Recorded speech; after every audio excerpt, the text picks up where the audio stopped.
Okay, great. Sorry.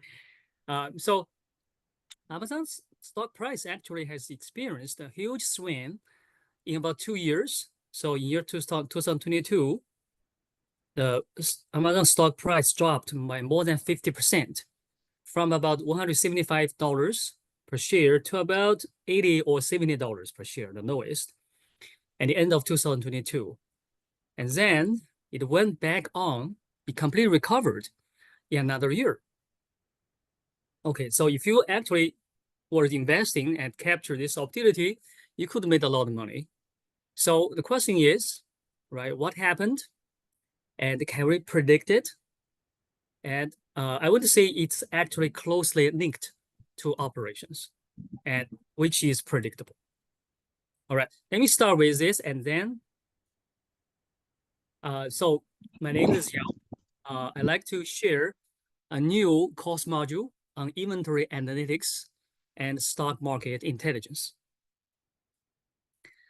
for students to learn the following three things. The first is where to look for inventory problems, right? If we teach inventories, we got let people know where to look for the problems, right? If you want to look for water, you should not look into the desert, right? Into the ocean. So where to look is actually very important. And second, what is the strategic importance of inventory and how to diagnose and discover inventory problems? So before you solve problems, you got to find it first. And finally, of course, how does inventory drive financials? Right, that is the ultimate objective, and subsequently, the stock market performance. By the way, if you have any questions, just let me know. Okay, now let's talk about these topics one by one. The first one is, right, where to look for inventory problems. It turns out inventory is unevenly distributed by country, by industry, and even in the same industry across different companies.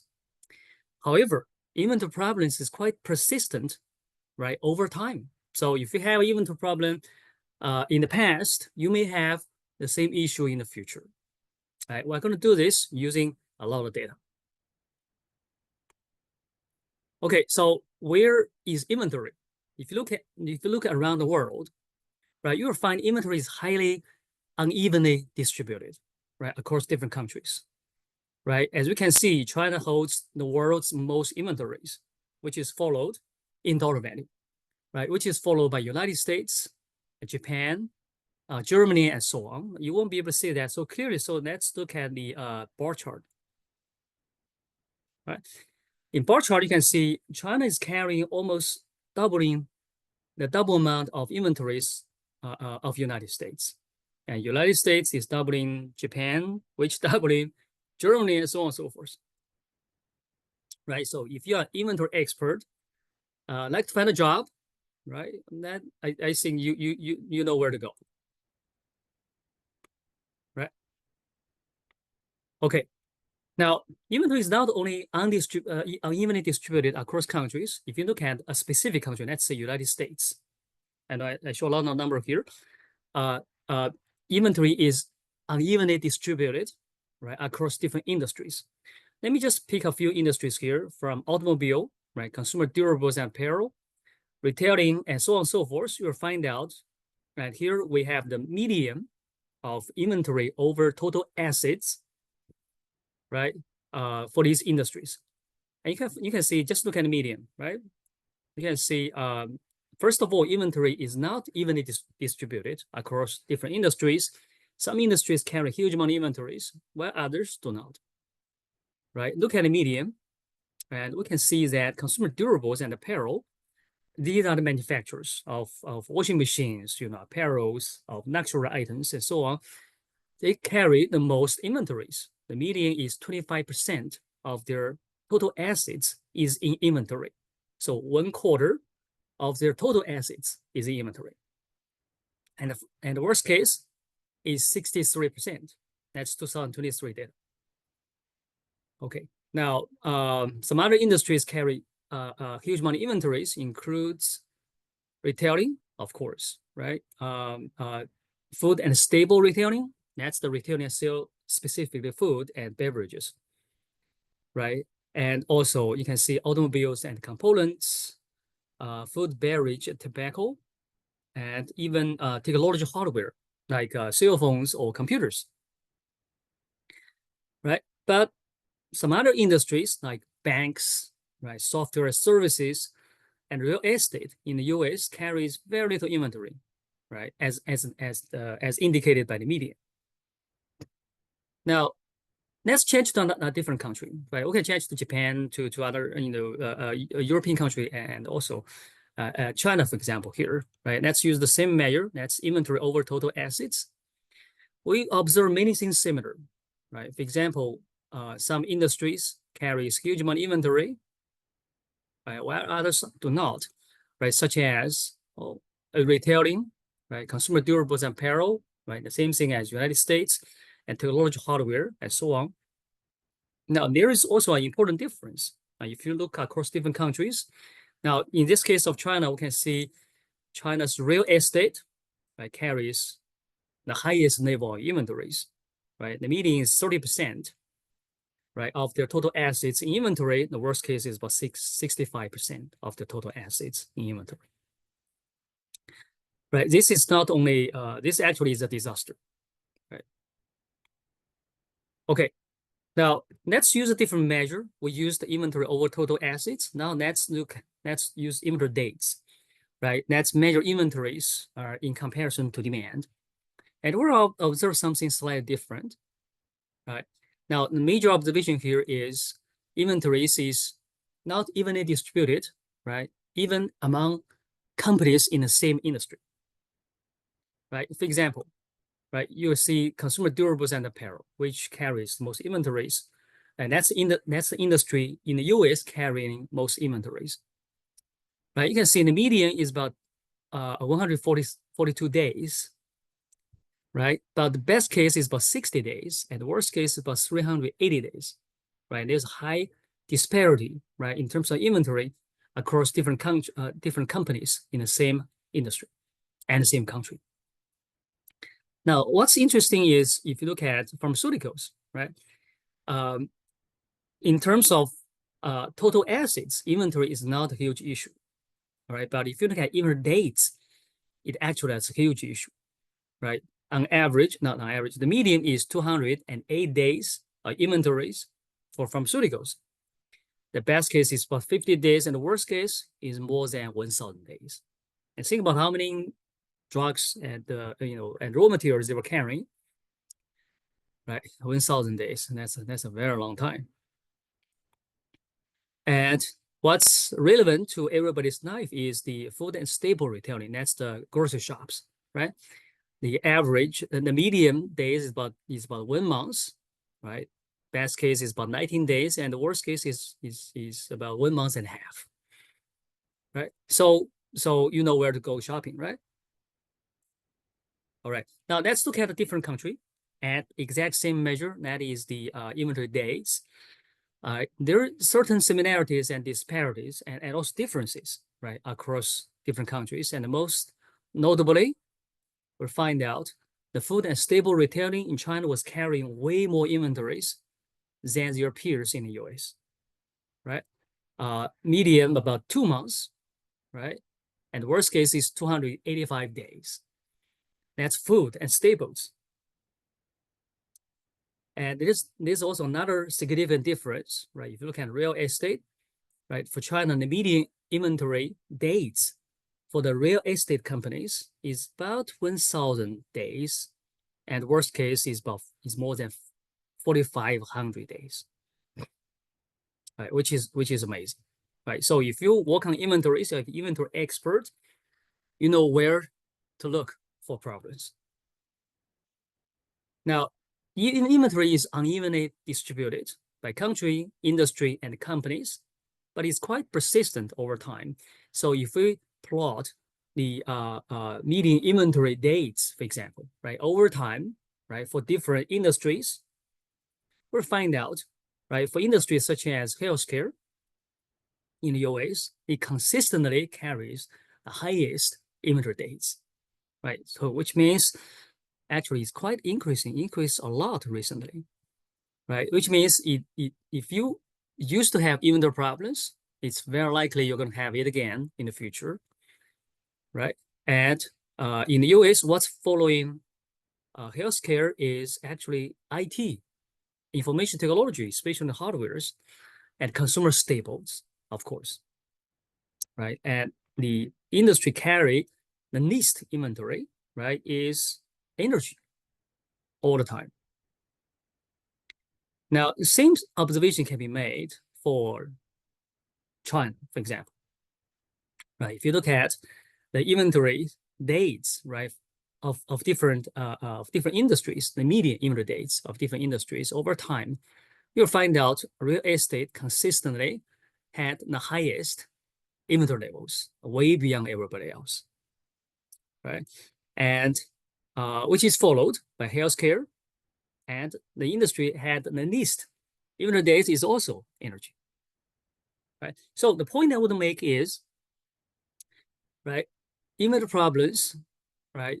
Not every country or industry or company has the same inventory problems, right? Inventory is highly unevenly distributed, right? But if you had one in the past, right, you were very likely to have it again in the future.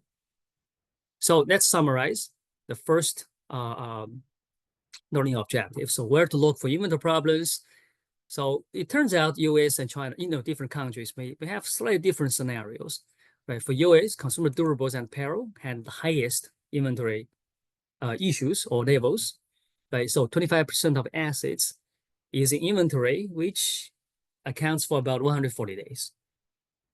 China, the biggest inventory problem, right, exists in real estate, right, with about 30% of assets in inventory and about 950 plus days of inventories. Now, they also have similarities. I would say if you check other countries, probably the same, right? Food and staple retailing, right, from both countries, right, had a lot of inventory issues. Right? And finally, of course, inventory issues are persistent, right? If you had them in the past, you tend to have them again in the future. Okay.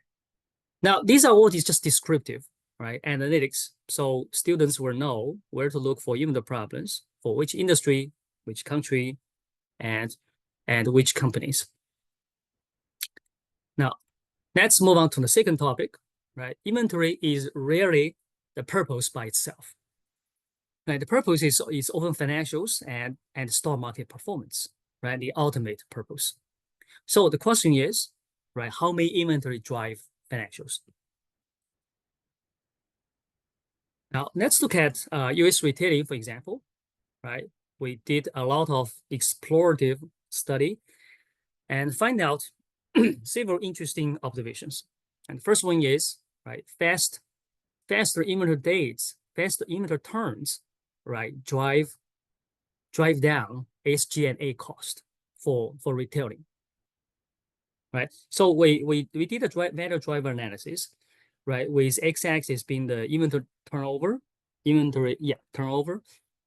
the y-axis being the sales, general, and administrative cost over total revenue. So that's pretty much the operating cost component, right? We want to find out how these two parameters, how these two KPIs are related, right, for US retailing S&P 500 companies, for example. Right, we find out consistent and significant correlation, negative correlation, right, between the sales, general, and administrative cost, right, over and the inventory turnover. Right, so that means faster inventory turns, right, will need to lower, right, SG&A cost for retailing. It may not work for other industries, right, but it does work for retailing. And for different years, we have different regression lines. You'll see that almost the same slope for different years. Okay, now this is the first significant correlation we find. And so which means inventory does have some association or implication on operating cost, right? At least for retailing. Now, we also find a much more general observation, right? Or correlation, between inventory turnover and the gross margin. It's also negative and very significant. And this one does not only exist for retailing, it exists for almost every industry. Right? Guess what that means, right? So again, right, we find a strong negative correlation, right, between gross margin and inventory turnover. It actually means something very simple. It means cheaper products sell faster. Now, gross margin actually is a strong indicator of the pricing, right? If you mark up the price very high, it's going to be expensive, right? That also means the gross margin is high, right? As you reduce the gross margin, you are reducing the price, right? So as we say in this US retailing, S&P 500 companies, we'll find out Amazon actually had the lowest pricing, among the lowest pricing, right? And also KMX, right? These two companies has lowest pricing, right? As you increase the pricing, that is increase the gross margin, your inventory turnover will become smaller, right? It actually means something very simple, right? So cheaper products sell faster. Now, as I said, this does not only exist for retailing, it actually works for most industries. So we look at other industries, for example, right? We look at, let's say, automobile manufacturer, which is blue, household appliances, that is red, and finally apparel, accessories, and luxury goods, which is green. They observe strong negative correlations for all these sub-industries, right, between gross margin and inventory turnover. However, the slope is different, right? They have different slopes. So that means the price discounts will increase the sales at different speed, right, for different industry, for example, automobile and apparel. Okay. Again, let me know if you have any questions or suggestions. So meaning what I want to show here is, if you read the data, right, carefully, you will find a lot of interesting things here, which make a lot of sense when you run a business.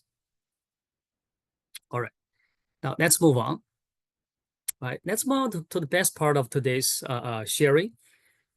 So how may financials or inventories, right? Inventory, we understand now inventory drive financials for some industries, right? Now, next question, of course, is how may financials drive stock market performance, right? Because stock market performance is often the ultimate reward, right? Okay, so here I want to share with you some new discoveries. I play with data a lot, right?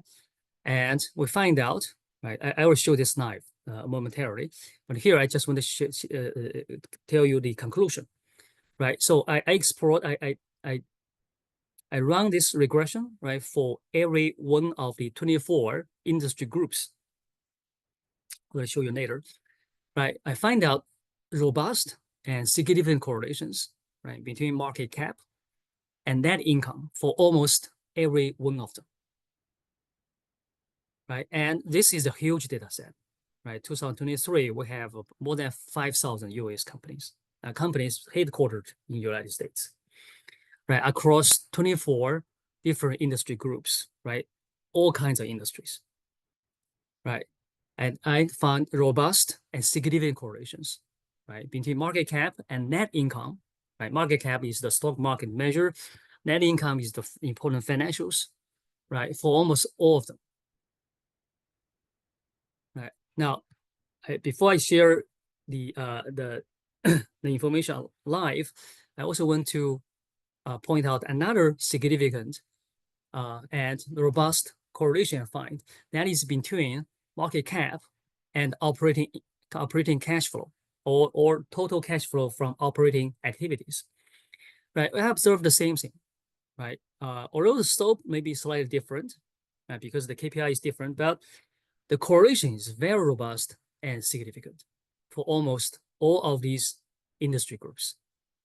Okay, Now, let me just click on this link and I will show you. No, actually not. I already opened it, sorry.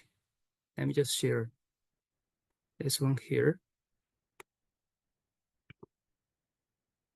Now, tell me which one you are interested in. We can explore it live. Okay, let me just make this bigger.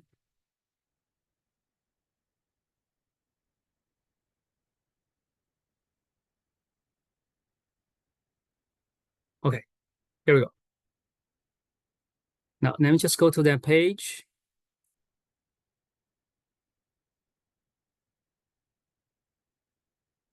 Okay, so here is interactive presentation. So I have the data embedded in this graph, which I can play live. So, and here I selected healthcare equipment and services. Let me select it off, right? And here's energy. So let me start with food staple retailing, right? Here are, Costco, Walmart, CVS, and so on, right? So, and 2023 data. And our score is 75%, 75%, right? So let's click off this and let's choose a different industry group. Let's say media, right? These are media companies, right? Comcast Corporation, this Netflix, right? And this is what Walt Disney companies and so on. So our score is 62%. Automobile components. Here's Tesla, here's GM, and so on. And correlation 62%. Right? Household and personal products. Right? Here is Procter & Gamble, right? And this is Colgate, right? 99%. And communication services. Let's click off this. 66%. What do we have? We have Verizon, right? We have AT&T, right? What's this? Or T-Mobile, and so on and so forth. So anything you like to see? Anybody? Which industry group you like to see? Now here's retailing, 88%. Pharmaceutical biotech, 56%. Now this is not that high. Here's Inanity, it's an outlier. Consumer services, what is this? Oh, McDonald Corporation. Okay. Here's 92%. Consumer durables and apparel, 82%. Banks, 94%. Insurance, 71%. So whatever you want to choose. Now, I gotta tell you, not every industries, right, have that strong correlation. Some of them has relatively weak correlation, right? But for vast majority of the industry groups or even industries, you can dive deeper into the classification. We find strong and robust correlations. Now this is market cap versus net income. Now let's look at market cap versus total cash flow from operating activities. We're saying the same thing, right? Let's say we start with consumer durable apparel. That's capital goods, right? These are here's Caterpillar, here is Boeing, and so on and so forth. 84%. R Square, healthcare equipment and services. 86% was it? United Health Group, right? ABT, Abbott Laboratories, and software and services, 90%, and consumer, commercial and professional services, 86%, and so on. So the conclusion is simple, right? Let me just come back to my presentation. I think conclusion is simple. That is Warren Buffett is correct. Here we go. So financials does drive stock market performance, right? And that's the basic idea of Warren's value investing, right? And Peter Lynch actually said in a different way, but very nicely, he said, although it's easy to forget sometimes, a share or a stock, right, is not a lottery ticket, it is part ownership of a business. So the value of the stock, right, is determined by the value of the business. Any comments, any questions? Okay, now I know you have a lot of questions, but we can answer all of them at the end. So let's now having understanding importance, right, between operations or between inventories and financials, and between financials and stock markets. So now we build the connection. Now let's find out the strategic importance of inventory, right? And of course, and also how do I know? And how do I know if I have an inventory problem? That is how to diagnose and discover inventory problems. Okay. The answer actually is very simple, right? Benchmarking. If you want to find inventory problems, right, for a real life company, the best way to do is benchmarking, right? Compare yourself, right, with a company, right, in the same industry or at the same country, right? Here's a very simple example, right? So if my revenue is half of yours, but I hold the same amount of inventory as you do, then I must have an inventory problem. Right? Again, so if my revenue is half of yours, right, but my inventory is the same as you know, I hold the same amount of inventory as you do, right? That means my inventory turnover must be twice as much as you, right? So I must have an inventory problem. Now, it sounds like a simple question, but it's also not simple, right? Because to do benchmarking, it requires clean data and the right interpretation. Okay, so now it's all about data and analytics. Let's use Macy's and Amazon as an example, right, to illustrate the idea. I all know these companies, so I'm not, talk much about it. So let's first look at their stock market performance, right? So we can see this is the 5-year stock market relative value. So we can see the pandemic actually has benefited, right, Amazon a lot. So Amazon's price and sales, everything went up, right, during the pandemic. But Macy's was hit hard by the pandemic, right? But after the pandemic, right, Amazon actually had an issue, had a slip, right? While Macy's went back on, right? But overall, in these 5 years, I think Amazon is growing faster, is doing better in the stock market than Macy's, right? Now, so let's find out how come, right? What's the cause behind this, right? Let's do a simple ranking of these retailing companies, right? Hold on, yeah, simple ranking on inventory between these retailing companies. I'm looking at specifically 2023 and S&P 500 companies. We find that Amazon actually ranked number 1 in terms of inventory dates, had the lowest inventory dates. The numbers of Macy's is about 100. So Amazon is about, I think it's about 20, between 20 to 30. And Macy's is about 100. So if we rank Macy's on this list, it will be somewhere between 9 and 10. Right? Okay, that's just a snapshot of their inventory dates, right? So a trend analysis will tell you more information. Let's compare them over time, right? We can see that here's the inventory dates, right? So inventory, Macy's consistently had much higher inventory dates than Amazon. Amazon is about 20 and 30. So Macy's is about 120 to 100, right? So, and another interesting observation is if you look at the gross margin, right?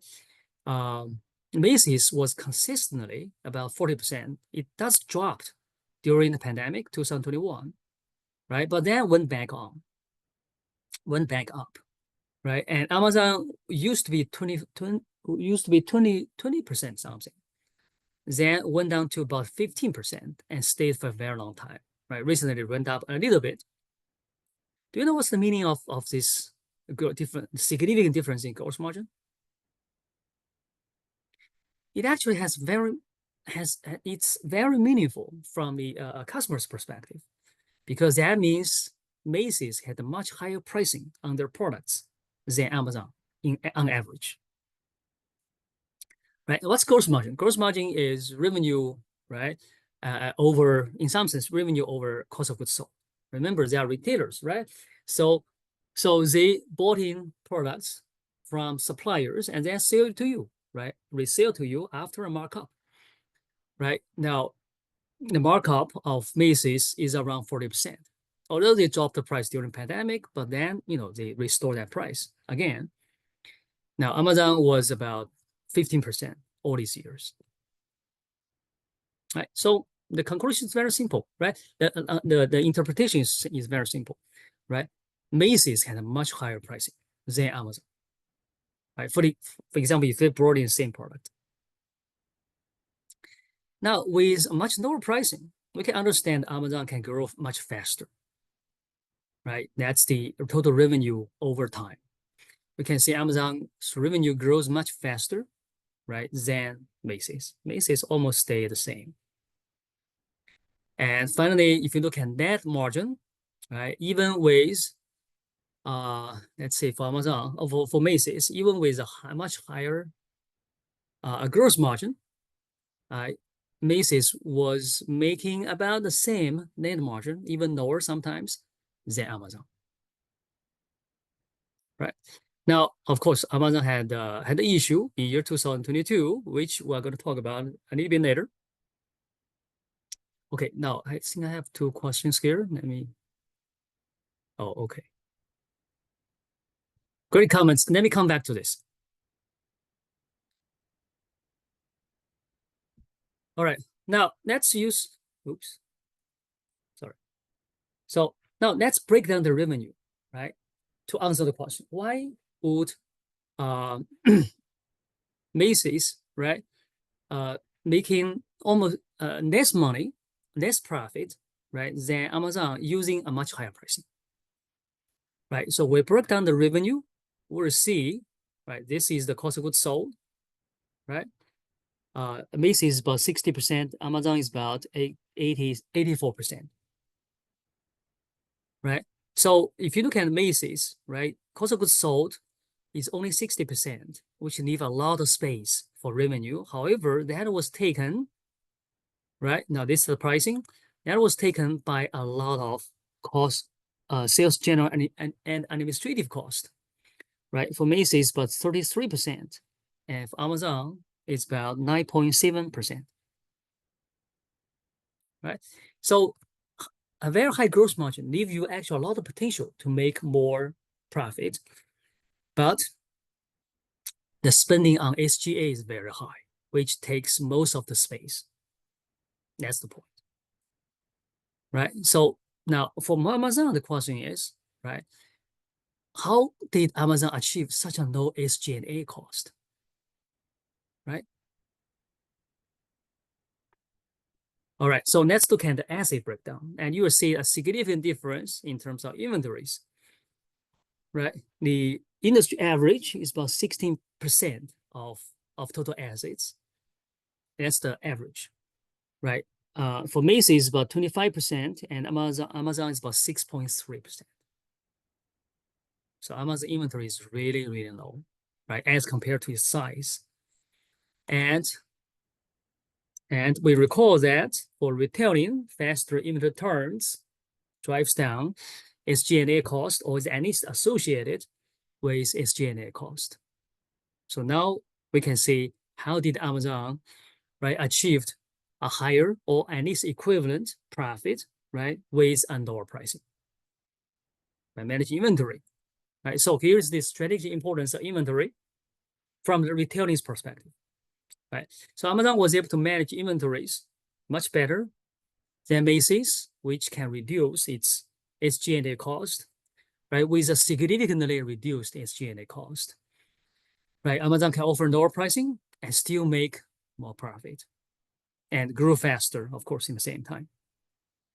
And Macy's, right, has much higher inventory dates or inventory levels, right, which leads to much higher SG&A cost. right? Inventory is, I have to admit, inventory is only one of the contributors, right?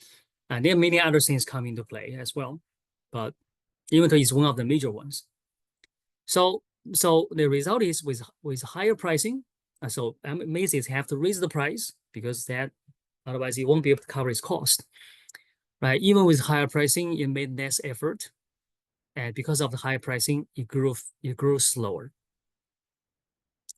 right? So for all the supply chain and operations instructors, right? Here's the punchline, right? So inventory can reduce cost, right? SG&A cost significantly.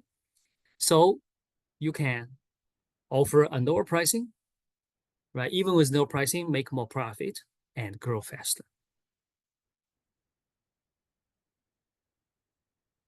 Okay. Now, I'm sure you have a lot of questions, so we can feel free to raise them up. Now, while we're waiting, let's move on to the last part of the today's sharing. So let's come back to Amazon's 2022 and 23 roller coaster, right? To see if we can predict, right, the stock market performance by operations. Okay. Now, I would say operations and supply chain management, right? The objective, right, is to improve revenue and reduce cost, right? Now, they do have significant financial impact, right? That is, right, if you do so, you will improve the financials, right? Such as net income and operating cash flow, and through which you will impact the market cap and stock price, right? So, so my point here is operations and supply chain and so on, right? Usually do not have a direct impact on the stock market performance, but through the financials. Okay, let's come back to see the Amazon's case specifically. Let's look at Amazon's financials and the stock market performance. So in the top two graphs, right, we show the net income and also total cash flow from operating activities, right? These are the financials, right? And in the bottom two graphs, we show the average stock price. That's the average stock price at the reporting month. For Amazon is December. Okay. Now, and also the market cap also is the averaged market cap in the reporting month. So we can see that these two curves moves actually the financials and the stock market performance moves almost hand in hand. So when the financials went down, stock market went down. When the financials went back up, the stock market went back up. Right. Now, perhaps we can just overlay these two curves to see it more clearly. Right. So in the December, right here, that's the reporting month. So we plot the market cap in the December in the reporting month, as well as the net income. Of course, that's in the December, that's in the reporting month, and you will find a very strong correlation between the market cap and net income. What does this mean? That means predicting stock market is equivalent, or at least can be approximated by predicting the financials. So we transfer the problem, right? Now, this transfer is actually meaningful because financials are easier to predict than stock market performance because financials do not include the investor's emotional effect, right? Like Isaac Newton said, right? I can predict the heavenly movement, but not human madness. And financials clearly didn't include madness, right? But stock market, it changes all the time, right? Reflecting the emotional factors of the investors. Okay. Now, all right. So if we can predict the stock market using financials, right? Let's see how can we predict, right? Amazon's slab, right? So we need to find out what happened here in 2022, right? From the operations perspective, and also why it went back on, right? And how can we predict from the operations perspective? Okay, now let's just go back to 2022, right? Let's find out what's going on. Let's look at the data, right? Here is ending 2022, right? That's the worst time of Amazon in recent years, right? Now, the first two financials, right? We look at net income and also total revenue. As you can see, right? In 2022, the revenue is still growing for Amazon, but it was slowing down as compared to the previous years. Now, on the other hand, if you look at the net income actually plummeted, right? Now, let's look at the health, right? Amazon's financial health, both short-term and long-term. Short-term is measured by current ratio. That's the capability of Amazon to pay its current debts, current liabilities. That's within 1 year, right? You can see this is about 1. So, and it used to be above 1. So I wouldn't say Amazon has a problem to handle the short-term liabilities. It had enough, current assets to cover current liabilities.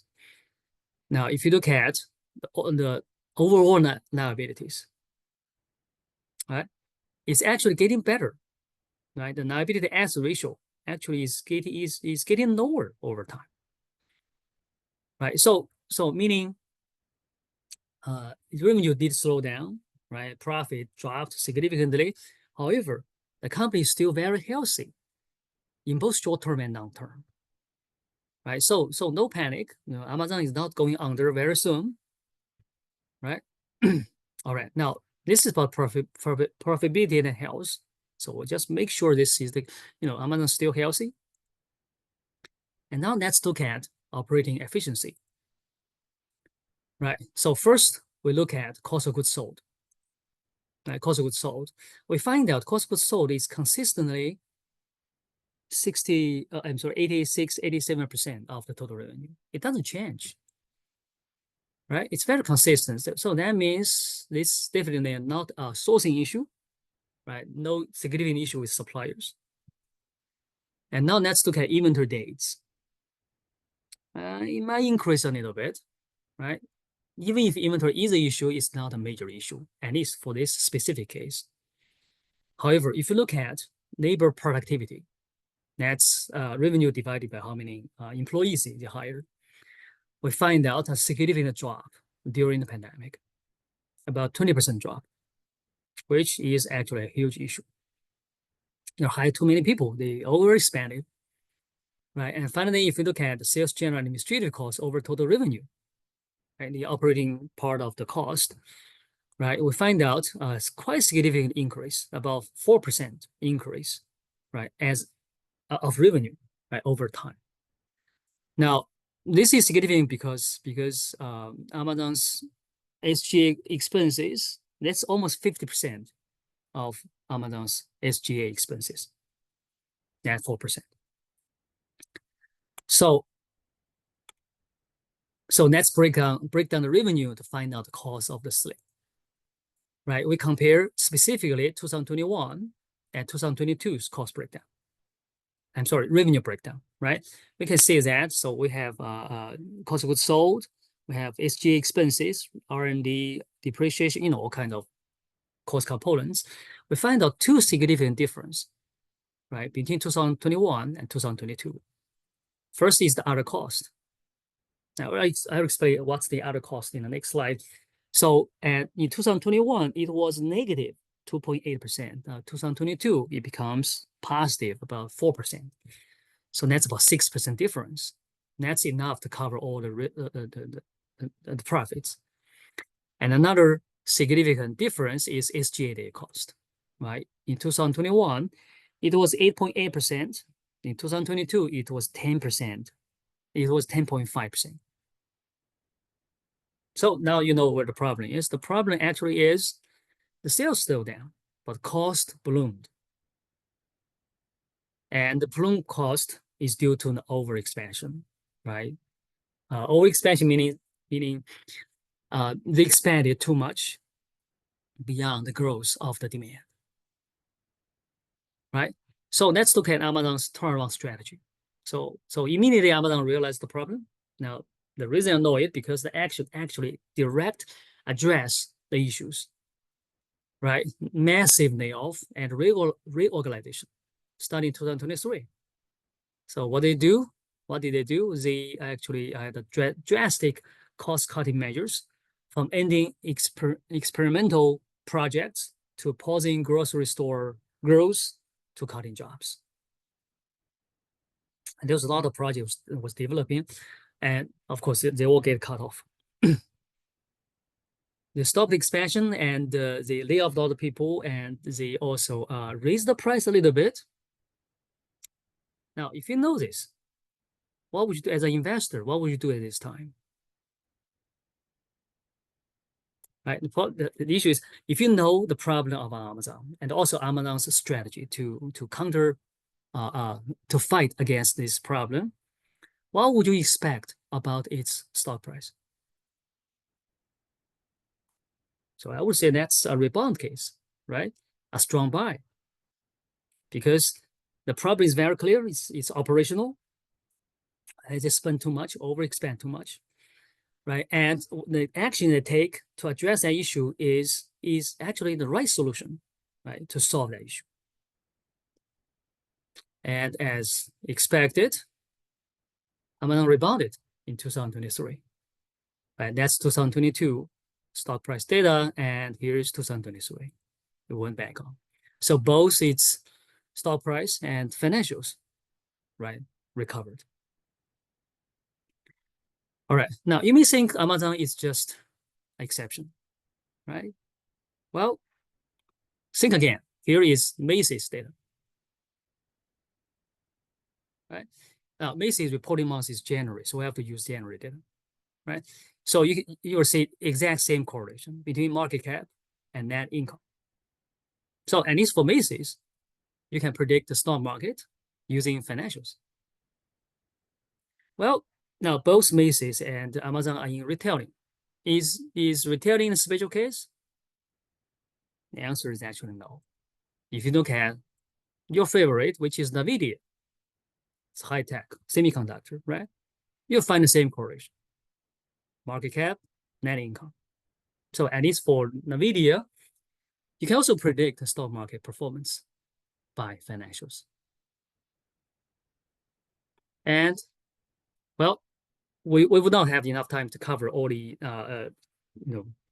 stock market prediction lectures in today's sharing. So, but I can point out one reference, and here is a reference how to predict stock market movement using financials and data science. Right, you can find a lot of example, right, from diverse industries here, such as Tesla, Boeing, Pfizer, and many other companies, right, on how to handle different scenarios, right? Stock market is very complicated. Right? Different industries will experience something completely different, right? So you got to know how to handle different situations.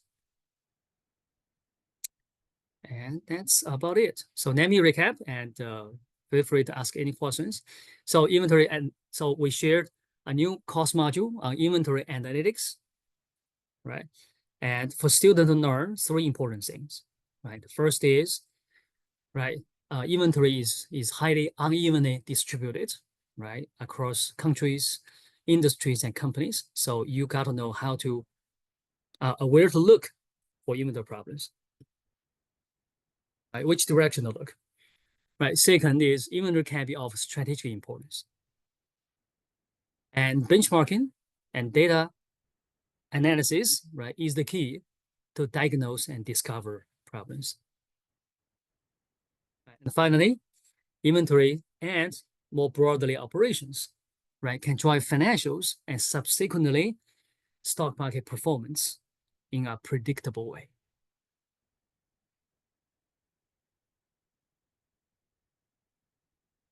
So some other courses, we used. Let me tell you something. So the courses, students' feedbacks. So we use this module in inventory management, supply chain management and supply chain analytics, operations management, and procurement sourcing. And all these courses have inventory components, logistics as well. And we have been used this version and also the previous versions of inventory analytics with a lot of students. And students also create a huge body of knowledge, insights on different industries, different countries. And it's all openly shared, so you can find it easily. And here is one feedback, right? No one truly enjoys analyzing data. Most students, they like insights, they like analytics, but they just don't want to do too much math, be honest, right? So this one's very honest. He said no one truly enjoys analyzing data. But when you visualize it in a way that is so visually informative, I find that to be tremendously helpful and fun. I don't know I have been provided the opportunity to do so anywhere else. So in my course, we have lots of, we ask the students to do homework, to analyze projects, to play with the data. This is another student's comments. I never put such concise, consolidated reports and analysis together. I have learned a great deal, and beyond the tools, it was the teaching and methodology behind the tools that's really had most impact. Okay, sorry, I talked too much. So any questions, any suggestions?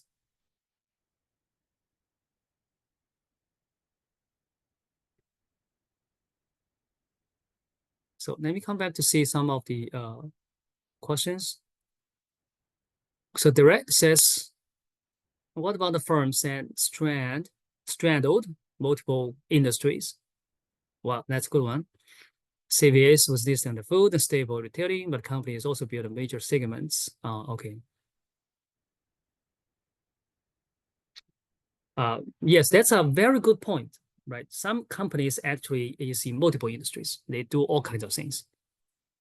I have to say, in this case, it's a little bit complicated. So usually we're classifying the companies by its primary business. Right? Let's say CVS. CVS is in staple retailing, drug retailing, right? It's also in some other businesses, but if drug retailing accounts for maybe 70, 80% of the total business, we'll pretty much just say it's drug retailing, if that makes sense.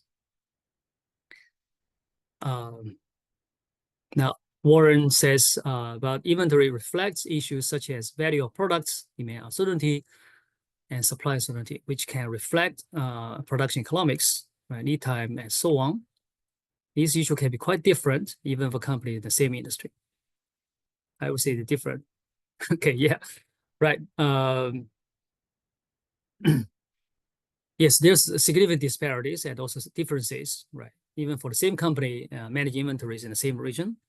I agree with that. Maybe they use different models, business model, and so on, but it still makes sense to compare them on the exact same matrix.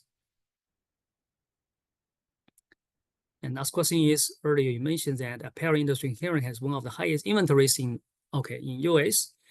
When compare inventory management, Amazon with Macy's, we should keep in mind that Macy's deal with the same issue. Pretty much all the business. Okay, yeah, you're right. You're right. So Macy's is selling mainly apparels and luxury goods, right? Actually has higher end. It's more expensive, and that's why it moves slower. Makes sense. Okay, Xiaodan says, when teaching this project, what software do people use?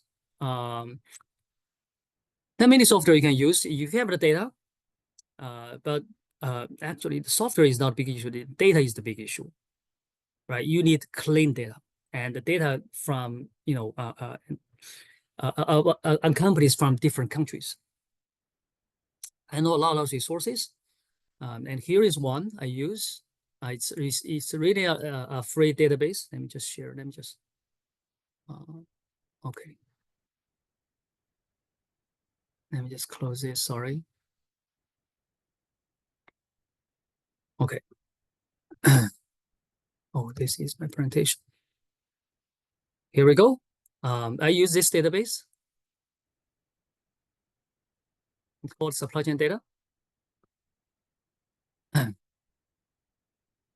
Let me just go to the top. So here is the one.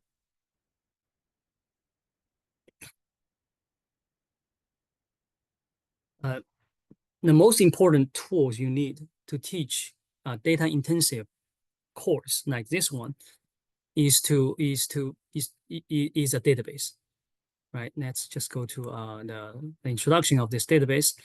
So you can see,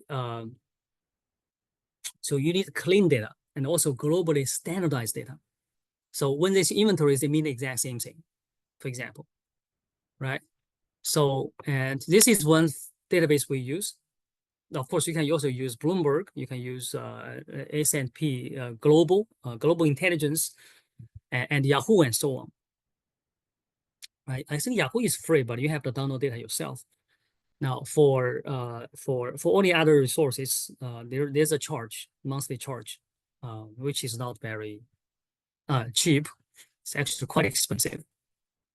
So, but if you just use it for education purpose, I would say this free database is quite enough. I think there's also other resources you can use, like tickers.com and so on. So for some financial databases, they give you the company's financial as well. But this one is different because I think this one also has, I have an account here. This one also have they building a data visualization tool with and embedded with the data.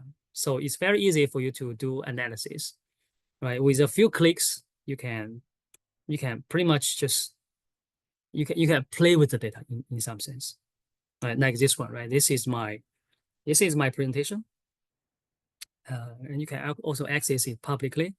So if I edit it, right, you just select. Okay, you just it just makes a few selections, such as what modules you want to do, right? Which industry you want to analyze, right? Energy, materials, industrials. You can go to level 4, which is more granular, right? You have like 160 different industries, and let's say even for industrials, you have capital goods, transportation. Within transportation, you have airlines, marines, road, air freight. Whatever you like to see, right? You can select, and for countries, about 100 countries you can choose from, right? Years and so on. Right? So you just make your selection, and since immediately comes out, let's say I'm interested in energy. I want to find the energy, right, from the world 2023, and just start analysis, and it shows all the. Here is the inventory now. Let's see total revenue, right? So we have the United States. I'm only looking at energy, right? It has the United States total revenue about $1.9 trillion, I believe.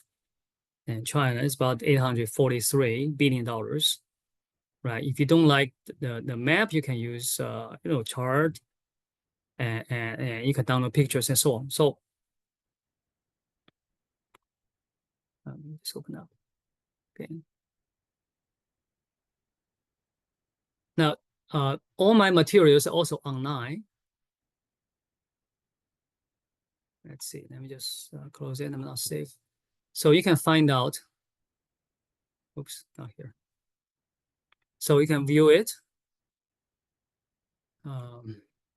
This is the presentation mode. So you can present it using interactive chart. Now that's the one I just used, right? So that's the map I just created, right? So when you present, you can use I use this interactive map, so in which I can show my specific information. So it's not a dead presentation anymore. So I can change, right? I can answer what if questions, right? Here I show inventories, right? If student ask about revenue, I can show that, right? Ask about market cap, I can show it, right? So I can answer all kinds of questions. It become interactive. And if student like to copy, let's see, they are not well learning, right? So if student like to copy this my project, my example, you just click on Cite. Then a copy will be made, right, to their account. Then they can play it by themselves.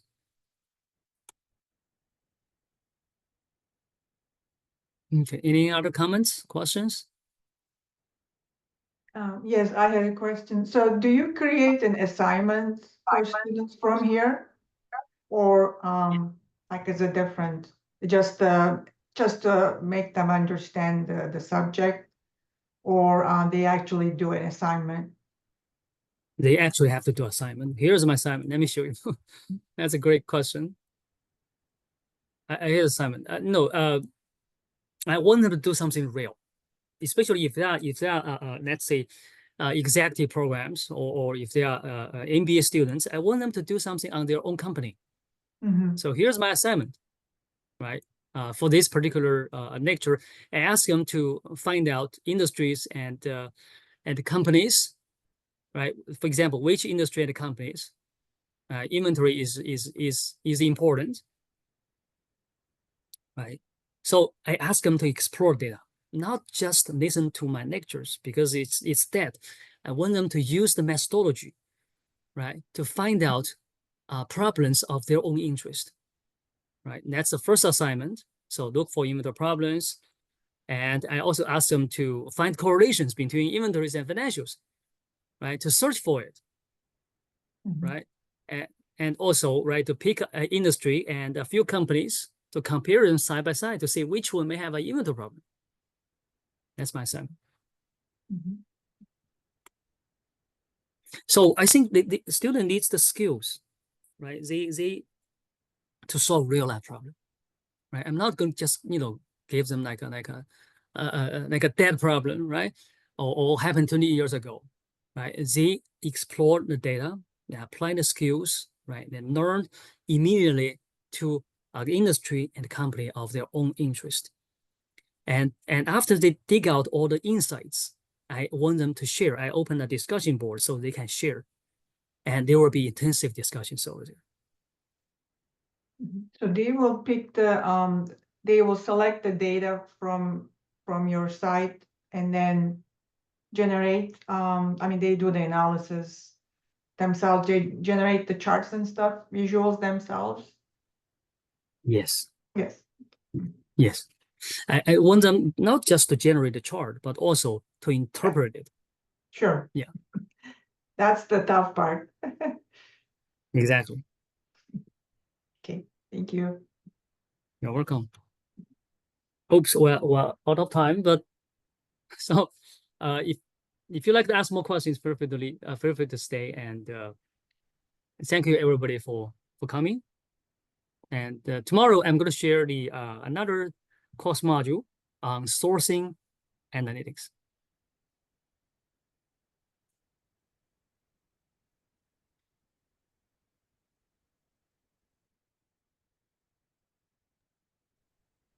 Thank you so much for this presentation today.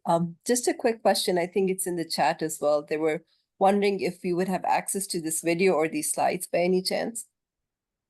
Absolutely. Send me email. I'm recording, so I will share the video with everybody registered. And if you like to see the slides, I will be happy to share. Thank you so much. This is a very informative session. Thank you so much. You're very welcome. Thank you for coming. Thank you. See you tomorrow. Okay, see you. Bye. Bye, everybody. Are the data that you use somehow available, or? Yes, it's publicly available. It's right here. Sure. Where are You the just data? go to. Where are the data in the same? Yeah, on this website. On this website. Website, okay. But yeah, how, it's public. How can you access the data? It's free. Okay. It's just log in the website. You will see. For example, let me just show you. Oh, am I sharing? Oh, yeah, I'm sharing. So just go to say data. Yeah. It's just one of the example. You can have, there are many other sites has similar. I would say maybe this site has the most comprehensive and also free data. So I already log in. So let me sign out. Right. So I created like a username password. Then Yeah. it talked about an activation code, but that I have not got that. So there's something in that. Mhm. Yeah, you check out your email. They will send to your email, I believe. And sometimes the email gets filtered out. Yeah. So you might want to look into the spam or trash can. Sometimes it's I not mean, very I convenient. got an email saying activate your account, but after that, I haven't got that code. There are like something to authenticate on but it's not, that doesn't work. So I should get an email, right, for the code. Yeah, you should get an email. Yeah. Okay, There's a activation link. Just click that link. That's it. I'll check it again. Okay. Yeah, the link never expires, but you got maybe it's in your spam or trash. Could be, So yeah. just sign in, sign up, and then you'll have. Let me sign in. I don't have to sign up again. So here's mine. So I will just sign in. What's that? And oh, you valid. Oh, maybe I didn't do it right. Oh, see, I'm sorry. If you can see this, you just click on this again. Mhm. It's going to change Yeah. every time. Yeah, sometimes it's very hard to see. So I think this So security. I mean, you write those, right? Yeah, what you see there. Okay, I did that. Yes. Mhm. Did that. Didn't work, but I try again. Okay, here we go. Then Now, once you enter, you okay. just go to my workspace, and here is all Okay. your stuff. Right now, to create a new project, you can go here. Just go to GCPS, which stands for Global Competition Positioning something. And here, create a new project. Now, if you find any project you like, for example, you find a project. Here we go. Oh, yeah. Sometimes it's slow. So this is recommended projects and so on. It takes some time, and let's say you can review other people's project. All the projects are here, right? You can view it. And if you like this project, you want to have a copy of it, just click on Cite. Mhm. That's it. So it's open sharing. It's free open sharing. Mhm. That's great. Yeah. And if you are interested in any companies, you can search. What do you want to search? Oh, There's about Microsoft. 40,000 projects out there. There's a lot of Thousands. companies. Mhm. Pardon? Yeah, you said how many thousands? It's right here.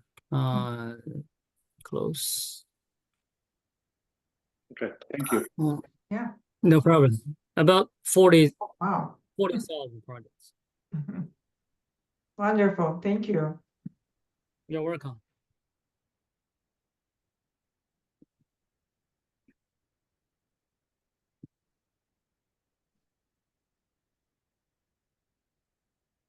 So let me stop. And I should stop recording.